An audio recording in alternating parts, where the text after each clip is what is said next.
Saya pernah puasa meskipun masih minum saat azan subuh.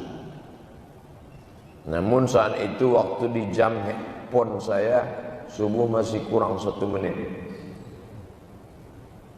Azannya kecepatan 1 menit. Apakah puasa saya tetap sah? Jam 4:08 sudah ditetapkan oleh Badan Hisab dan Ruqyah. Di Kementerian Agama ada satu namanya BHR, Badan Hisab dan Ruqyah, yang menetapkan 1 Ramadan, 1 Syawal, dan yang menetapkan waktu sholat. Kalau sudah jam 4:08, maka yang jam 4:08 dia minum, puasanya batal. Tapi ada dalam hadis itu Pak Ustaz, apa kata Nabi? Siapa yang makan lalu kemudian mendengar azan, maka selesaikan makanannya. Makan dia, falyamdi, selesaikan makanannya. Itu dibaca syarah penjelasannya. Zaman Nabi mereka azannya sebelum masuk waktu. Jadi kalau masuk waktunya jam 4:08, dia azan jam 4:06.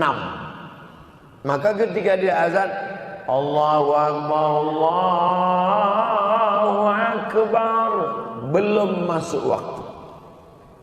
Dan ketika nanti di ujung-ujung as-salatu khairum minan naum, baru masuk 4:08.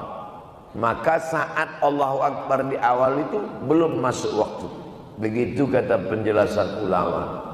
Tapi rata-rata muazin kita azan itu tepat masuk waktu. Ini kasusnya beda. Kata beliau, waktu itu di handphone saya belum masuk, sedangkan yang masjid sudah azan. Kalau begitu gimana caranya? Kita seragamkanlah handphone kita dan jam kita mengikut jam itu sekarang. Termasuk jam saya sendiri. Ternyata sekarang jam 5:59. Jam saya sudah jam 6:01.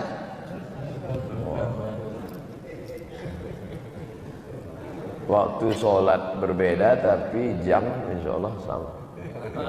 Berarti jam 6. Saya tidak mau hanya berceramah saja. Jam saya pun juga. Jam Bapak berarti sudah betul semua. Jam 5:59. Supaya jangan sampai nanti saya makan waktu azan. 5:59. Jam handphone pun gitu juga. Yang lebih parah lagi, dia sebetulnya pura-pura aja. Kenapa kau makan? Kusangka tadi sudah masuk. Padahal dipakainya azan waktu Tokyo.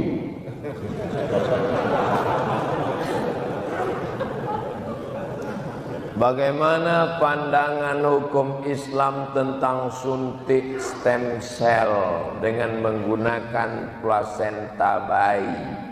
Mohon berikan beberapa hadisnya Pak Ustaz. Organ tubuh manusia haram dan kita tidak boleh berobat dengan sesuatu yang haram. Plasenta bayi, pokoknya anggota tubuh manusia ini kalau diolah sekali lagi maka dia menjadi haram.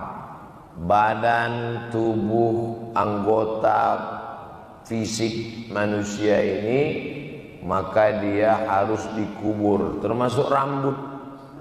Rambut saudara kita yang tukang-tukang pangkas, rambut yang dijual.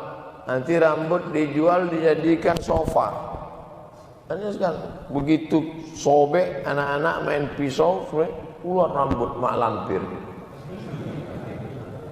Rambut tak boleh. Haram hukumnya menyambung rambut. Begitu juga dengan orang mati, lalu kemudian organ tubuhnya. Banyak kalau keluarga meninggal dunia dibiarkan di rumah sakit, organ tubuh diolah. Na'udzubillah. Jasad manusia ini mulia, tidak boleh diotak-atik, harus digali, dimakamkan. Tapi kalau yang dari makhluk lain dipakai, sama seperti hukum kulit, kalau dia disamak maka dia hukum menjadi boleh. Maka hukum organ tubuh manusia tidak dipakai dalam Islam, karena manusia ini dihormati, dimuliakan. Bagaimana pandangan Islam tentang perdagangan mata uang asing falas yang mengharapkan keuntungan? Syaratnya yadan biyadin, langsung cash, tunai, boleh. Tapi kalau tidak tunai, ada jangka waktu, haram. Contoh, dari Indonesia bawa uang rupiah, sampai di Saudi Arabia tak laku rupiah, membeli rial, maka langsung beli. Saya beli rial, saya beli dengan rupiah, yadan biyadin, cash langsung, sah. Beli dolar langsung, sah. Seandainya haram valuta asing, tidak akan mungkin ada sarafah, money exchange di samping Masjidil Haram, Masjid Nabawi. Saudi Arabia ketat dalam masalah riba. Maka syarat membeli mata uang, kalau cash boleh, tapi kalau diangsur kredit, uang dengan uang, kalau kredit riba. Na'udzubillah. Jadi pembelian kita selama ini beli dolar, beli ringgit, beli rial sah, karena kita tidak pernah dengan tenggat waktu, langsung beli rial, beli ringgit, beli dolar, ambil pulang, sah. Mau minta saran Ustaz, suami saya malas sekali sholat berjamaah di masjid. Kalau sholat di rumah itu pun sering di akhir waktu. Kenapa mau nikah sama dia?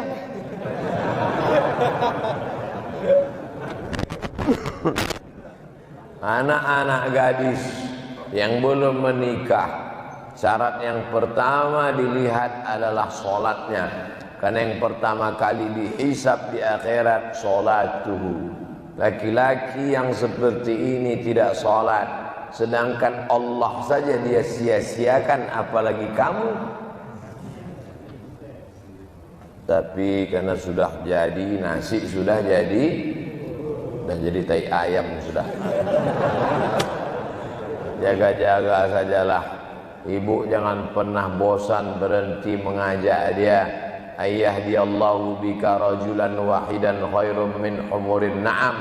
Satu orang dapat hidayah karena mulutmu lebih baik daripada kau memiliki seekor unta yang merah, kendaraan termahal zaman Nabi sallallahu alaihi wasallam. Unta merah zaman Nabi itu kendaraan termahal. Ibu bukan ustazah, tapi suami ibu didapat hidayah karena mulut ibu. Masya Allah. Mas, sholat ya mas. Ngapa lu ajak-ajak? Itu tetangga kita kemarin mati loh mas.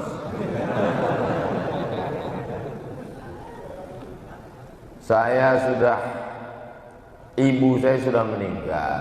Beliau meninggalkan warisan. Sebelum meninggal ibu saya buat wasiat.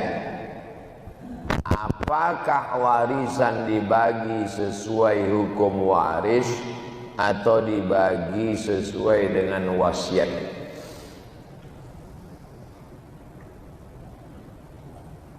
Harta warisan dibagi setelah dikeluarkan wasiat. Min ba'di wasiyatin yusi biha au dain. Setelah dikeluarkan wasiat, dikeluarkan hutang, barulah warisan dibagi. wasiat tidak boleh keluar dari sepertiga harta. Kalau nanti mama meninggal, itu ruko untuk adikmu yang paling kecil. Hitung berapa harga rukonya. Harga rukonya 200 juta. Hartanya total 1 miliar. Maka harta yang dibagi 800, sedangkan yang 200 dikeluarkan dulu untuk yang menerima wasiat, baru boleh dibagi. Gimana kalau bunyi wasiatnya begini? Harta ini saya wasiatkan bagi rata saja. Wasiat yang bertentangan dengan hukum Allah tidak wajib untuk ditunaikan. Batal wasiat kalau bertentangan dengan hukum Allah. Kalau aku mati nanti, tolong kafankan aku dengan kain terbuat dari jeans. Tanamkan di atas makamku 3 batang daun ganja dan siramkan whisky. Oh, ini wajib kita laksanakan, Ustaz. Kalau enggak nanti rohnya gentayangan. Hantu. Ini wasiat bertentangan dengan hukum Allah, batal. Saya janda anak 2. Sekarang ini berat nanggung beban hidup. Bolehkah wanita seperti saya menawarkan diri untuk dipoligami?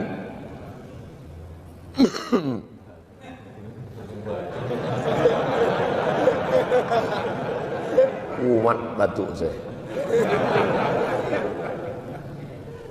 Apakah saya zalim pada istri sahnya, istri dia yang pertama? Zalim itu kalau keluar dari hukum Allah, itu baru zalim. Batasan zalim tidak zalim itu, mana dia baru zalim? Kalau keluar dari hukum Allah. Sekarang saya tanya bapak-bapak, apakah poligami itu keluar dari hukum Allah? Berani bapak jawabkan karena nggak ada perempuan.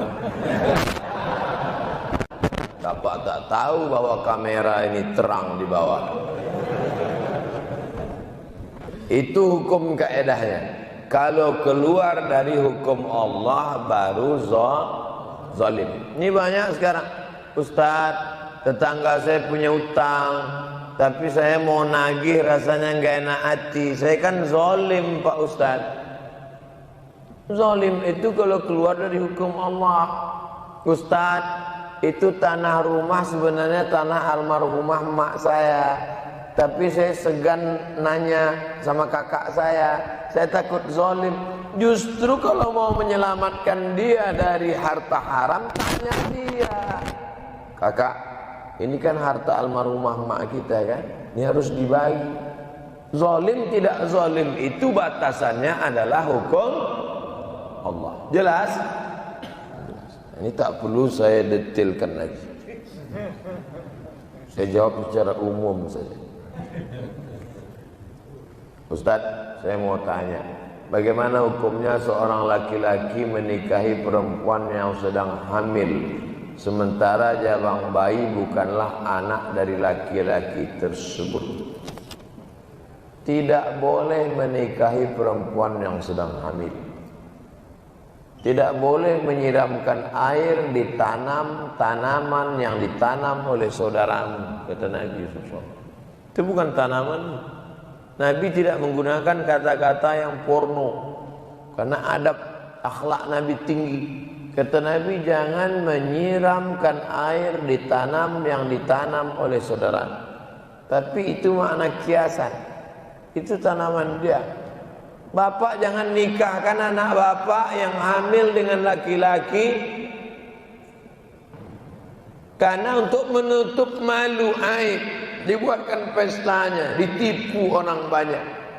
Nanti lahir anak pasti melanggar 4. Yang pertama, bin, pasti dipakai oleh bin nama dia, padahal bukan anak dia. Bohong dari mulai ijazah TK, SD, SMP, SMA, S1, S2, S3 sampai batu nisannya bohong. Bin. Dua, mati si bapak tidak dapat warisan. Mati si anak tak dapat warisan karena tak ada hubungan nasab. Tiga, lahir anak pertama laki-laki. Setelah itu lahir adiknya perempuan. Anak pertama yang laki-laki ini tidak bisa jadi wali bagi adik-adiknya karena mereka tidak ada hubungan nasab. Tapi kan tidak mungkin menceritakan ini ke adik-adiknya, aib. Maka sebenarnya ini hanya menimbulkan masalah-masalah baru. Empat, lahir anak kebetulan perempuan anak itu. Lahir anak perempuan. Ini tidak bisa jadi wali nikahnya. Walinya mesti wali hakim. Sedangkan dia sendiri pun yang menghamili, bukan laki-laki lain. Dia yang menghamili perempuan itu. Hamil perempuan itu 3 bulan, dinikahi. Tidak boleh dia mewalikan anak itu nanti. Hai laki-laki yang pernah menghamili perempuan, lalu kemudian istrimu itu hamil, kau nikahi dia 3 bulan, 4 bulan, 5 bulan, atau 9 bulan, 9 hari. Akad hari ini, lahir besok. Maka lahir dia itu bukan anak. Tapi ini anak saya Pak Ustaz. Tes DNA-nya dia positif. DNA tak laku. Tes darah tak laku. Ini anak saya, bukan anak. Apa salah saya? Kau mencoblos sebelum hari H. Haram. Setelah 40 hari melahirkan, mengulang ijab kepada seorang penghulu dan kuat, seorang ustadz sebagai wali perempuan. Jadi waktu akad hanya 4 orang, pria, wanita, penghulu, wali. Mempermain-mainkan hukum Allah Subhanahu wa taala. Hamil, nikah, lahir anak, ijab lagi. Kalau ijab kabul kedua kali, berarti ijab kabul yang pertama mansukh, batal. Lalu selama serumah itu apa hukumnya? Setempat tidur, serumah, pergaulan, sedangkan hukum batal. La haula wala quwata illa. Jangan main-mainkan hukum Allah Subhanahu wa taala. Saya sedang hijrah sekitar 2 tahun belakangan. Doakan supaya istiqomah. Nanti di akhir majelis kita sama-sama berdoa. Selama ini saya belajar dari majelis berpindah-pindah masjid. Ada kajian saya datang, tapi sampai saat ini saya merasa masih sangat kurang pengetahuan agama. Bagaimana kiranya agar saya dapat bimbingan agama dari nol sampai bisa melaksanakan syariat baik. Karena kalau ikut kajian di masjid-masjid, tema-temanya selalu ganti-ganti. Bagaimana adab mencari ilmu? Ilmu dibagi 3. Akidah, syariat, fikih, akhlak. 3. Maka ngajinya 3. Cari pengajian yang bersilabus. Ada tuh pengajian yang silabus. Atau baca kitab kepada habaib. Baca kitab ini, baca kitab fikih. 3 itu mesti diisi, 3 kamar. Akidah tentang Allah, Rasul, hari kiamat, azab kubur, surga, neraka. Yang kedua tentang fikih halal haram, fikih salat. Pertama fikih taharah, bersuci. Habis itu fikih salat, fikih zakat, fikih puasa, fikih nikah, fikih. Yang ketiga adalah tentang akhlak, mensucikan hati dari takbur, sombong, hasad. Setelah hati bersih, diisi dengan zikir, diisi dengan ridha, diisi dengan tawakal, diisi dengan qanaah. Siapapun ustadznya tidak pernah keluar dari 3 tema ini. Akidah